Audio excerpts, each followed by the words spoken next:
It was one of those bone-chilling February days in Columbus, where the wind whipped across the Ohio State University campus, biting at every exposed inch of skin.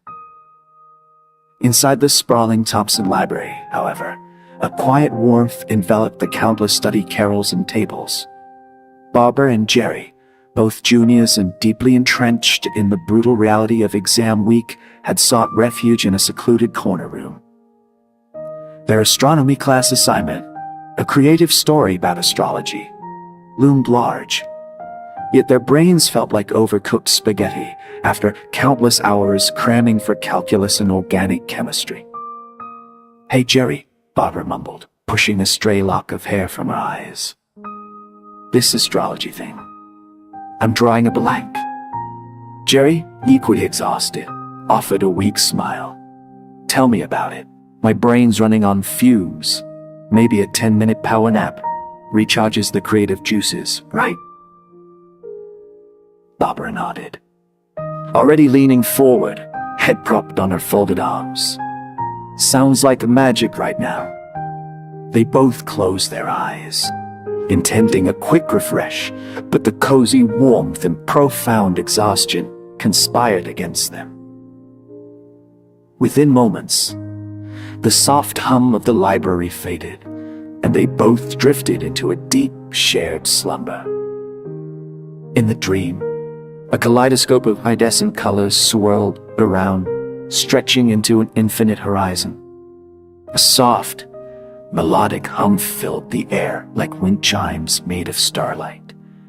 Jerry, his eyes wide with wonder, turned to Barbara. "It's just magic, isn't?" he whispered, his voice resonating with pure awe. "It's so beautiful here. Who would ever want to leave?" The very air seemed to embrace them, a gentle caress that felt like the purest form of understanding. Every leaf on every tree shimmered with an inner light, and the ground beneath their feet felt like walking on softest clouds. Barbara, utterly captivated, felt an inexplicable lightness in her spirit. "Oh, Jerry, you're right. This must be heaven," she breathed, her voice a soft echo of his own amazement. "It is so beautiful. I feel joy. I feel joy. I feel happiness. Wow, I feel like I never want to leave." There were no deadlines, no looming exams, no biting cold, only an endless vista of vibrant tranquility and a sense of profound belonging. They walked through fields of bioluminescent flora, hand in hand, each breath a sigh of pure contentment. This was the place where everything made sense, where the light of sorrow was alien. As the dream continued, the utopia unfolded further. Majestic, gentle creatures moved through the luminous landscapes, their eyes holding ancient wisdom. Time itself seemed fluid, stretching out into an eternity of peaceful moments.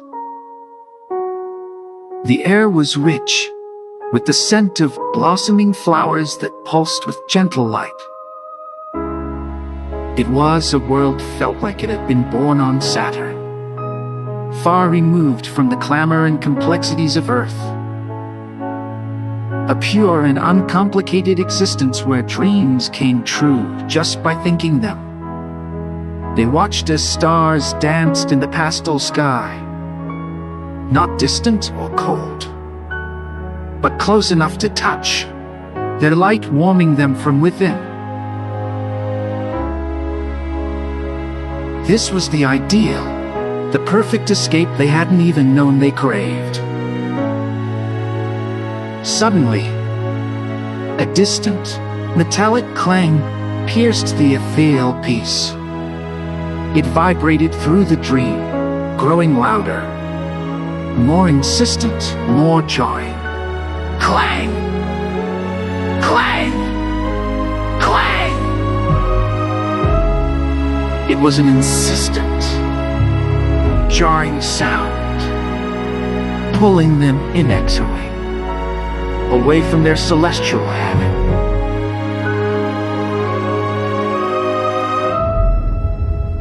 Barbara's eyes fluttered open, then Jerry's.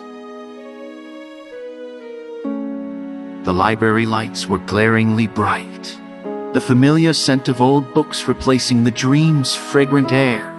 The bell was still ringing, signaling closing time.